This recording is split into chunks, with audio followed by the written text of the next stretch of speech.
Thank you. Am I good to hear? Yes, thanks a lot. My name is Julia, and I'd like to introduce you to our data treasures. And maybe this slide spoilers already how we do the data integration because we're using knowledge graphs for that. But first, let me shortly introduce our data treasures.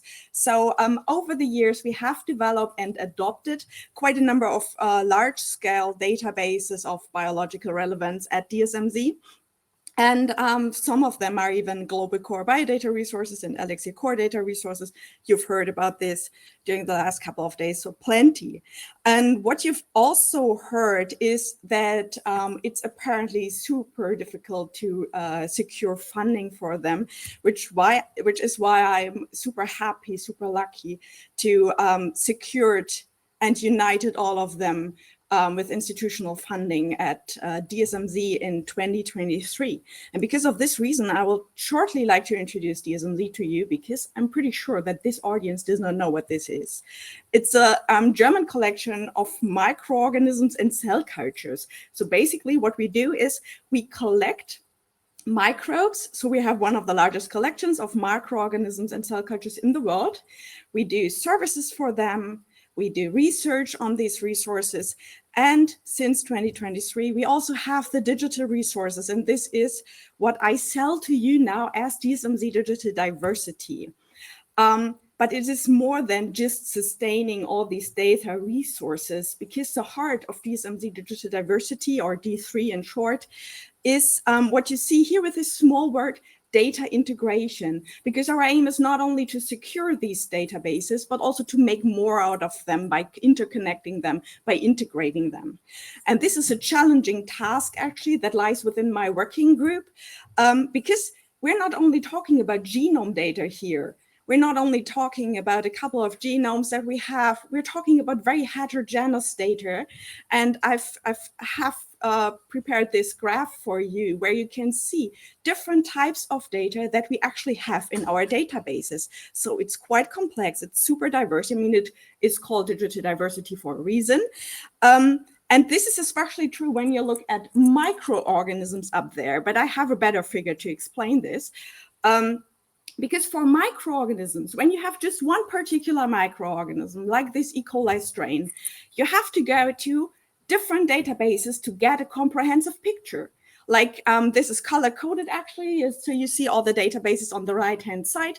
So to get a full view on this microbe, you have to consult, I think, 9 different resources to get all the data that we have on them. And this is, of course, not ideal. But the question is now, it's, of course, the database's readiness level are different. Some do not even have an API. Some are super old. Some are rather new. So they're completely different, and it's hard to integrate. So what is our approach? I already spoiled it a bit. So we're using knowledge graphs for this. And because I'm not 100% sure if everyone is familiar with knowledge graphs, let me take 1 minute to introduce it to you. Knowledge graphs are basically networks of entities and their relationships, where nodes represent the entities and edges represent the relationships. And this data is modeled in RDF, at least in our case. You can also use other technologies for that. So they are represented as so-called triples. This is what you see here on the right-hand side. Bacterium has a pathway. This is one triple consisting of subject, predicate, and object. And then multiple triples are joined to form a graph, which is pretty cool. So when they share either objects or subjects, they will automatically form a graph. And what's special about them is that they are semantic and machine readable. So even humans can understand them, and machines as well. So when I tell you bacterium has a pathway, you will just understand, because this is, at least in most languages, this is how we speak. And Sparkle, so it's just that you hear this, is the language for creating a knowledge graph. And I brought to you one example of a knowledge graph to illustrate this a bit more. This is a very simple graph, just contains 10 triples and information on one bacterial strain. And what's special about this, and this is why we care when we want to integrate data, the triples can actually originate from different databases. So in this case, we have 4 different databases, all contributing to this graph. And one can easily retrieve all information on one entity. So I could easily get all information on this one strain that I mentioned earlier. And you could also connect to other knowledge bases. For example, via this UniProt ID, you can actually do a federated query and then ask completely different knowledge graphs in parallel. But now is not the important question, because I've told you this is information on one bacterial strain, but which is actually the bacterial strain? I mean, I know this very well because I'm working at a culture collection and I'm well trained in recognizing culture collection numbers. So I know that DSM 8579 is actually the strain, but you won't know because you're not familiar with this. And I like to quote Andreas Blendiani, who wrote on LinkedIn actually, that a knowledge graph without an ontology is just a graph. And this is something I would totally agree with, because once we now put these gray bubbles in there, which are actually the ontology, it all makes sense all of a sudden. So also that E. coli on the top right hand is not the bacterium, but it is a taxon describing the bacterium, which is very important to know. So the ontology terms give actually meaning to the triplets in the knowledge graph, like an organizing principle. So what we're doing right now is we're building an ontology to actually work for all of our knowledge bases, because what might be unexpected, we have all these databases in place that might maybe exist for almost 30 years now, some of them at least, but most of them do not comply to any ontologies yet, which is quite shocking when you think about it. So what we're doing right now is we're trying to build a common language for all of these resources that now are at DSMZ. So we start this D3, DSMZ Digital Diversity Ontology, by incorporating important OBO Foundry ontologies like ENVO, for example, OMP, for sure also the DO, NCIT, and also by integrating ontologies that we have built already over the years. And of course, we will need at some point some new terms that we're also trying to give back to the community. But very importantly, this is not an application ontology. So it does not need to be some completely comprehensive, does not need to be completely formally described, because we just need it as a basis for annotation, for the knowledge graphs, for tagging, for everything that we're doing. And you will see in a minute why this is important. And just one example of an ontology that we've built over the years, so is the MISO, the Microbial Isolation Source Ontology. It's describing isolation sources of microbes. You can think of it like this. Here I've brought you one example, like sludge from a methanogenic biogas reactor fed with corn silage. This is how a depositor describes where he found this microbe of interest now. And we are tagging it using this ontology. And we did so for more than 80,000 microbes manually. So this is a manually curated data set. Most of them can be found in the BackDive database. So have a look, you can explore this. This is also where this chart comes from. But there's also fungi data, for example, from the CBS collection. And the first beta version, very important, it's not finished yet, but the beta version can be found on BioPortal. And we're also working currently on an AI that we call MISO Finder to automatically annotate this information. But it's not a deep learning AI, it's not super sophisticated, I'm very sorry. It's classical machine learning, classical NLP approaches, because it's sufficient for this task.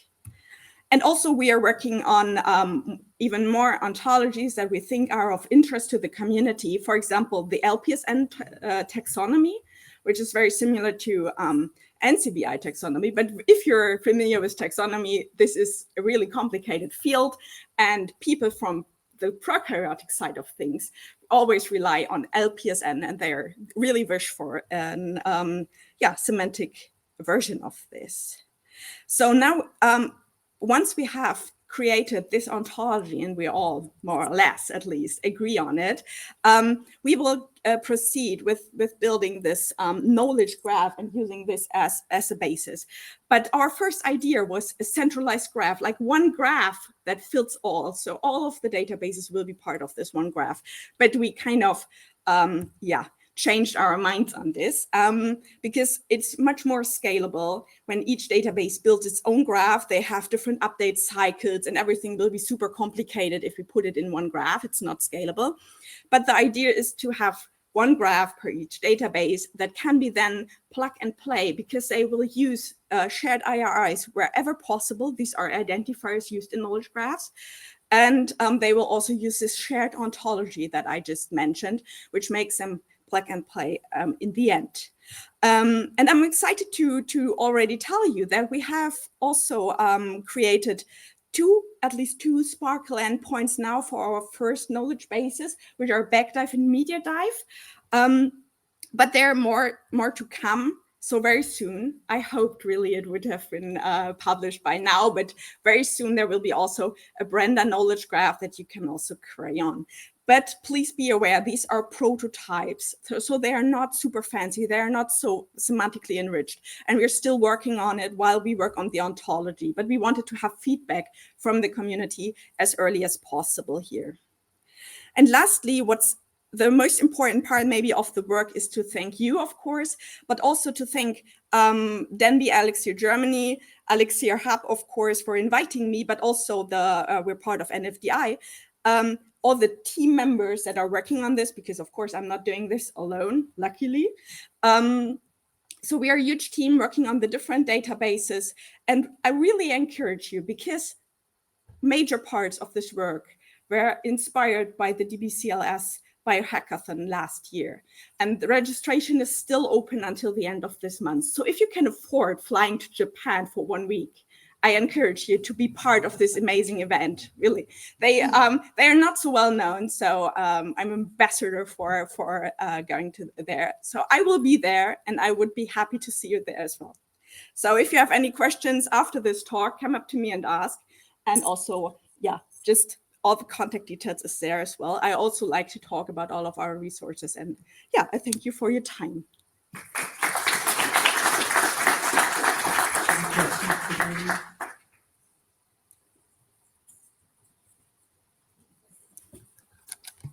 Wonderful.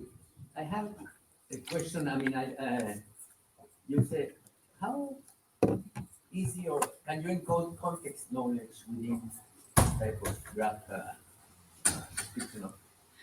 Not yet. Because if you have, let's say one interaction of a gene affecting a regulator affecting a gene under a given condition. This is something that we plan to include, but right now it's really the graphs, how they are right now. I have to say this, they more or less represent the database structure in the back, because they just use basic R2RML mapping routes and so on. So, but we're building on that to make it more sophisticated, to make it more usable as well. Exactly. Yeah, thank you. Yeah, you do great work. Really appreciate it. So, can you think how this way we implemented via, let's say, Elixir data core resources? Yeah, maybe that's a very good question, actually. I just talked to Fabio that it would be really great to have like a community within Elixir as well to connect on this work. Because I feel like at the moment, because of AI and so on, everyone is trying to get into this, but just very, very shallow. And I think to have a really deep dive on this, it's good to work together, actually. And also to connect, maybe not only on the Elixir level, because what I mentioned, the Japanese people are really crazy on knowledge graphs. They have made it mandatory for everyone publishing data to have it in RDF, which I found really, really interesting, even though their language is not subject, predicate, object, by the way. Hi. So since you are working with these many databases, you will definitely have some missing connections, some missing data. So how are you handling this? What are your implementation techniques? Yeah, also a good question. We're not there yet. I feel.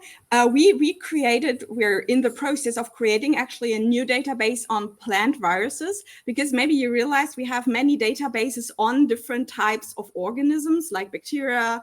We have one on phages and so on.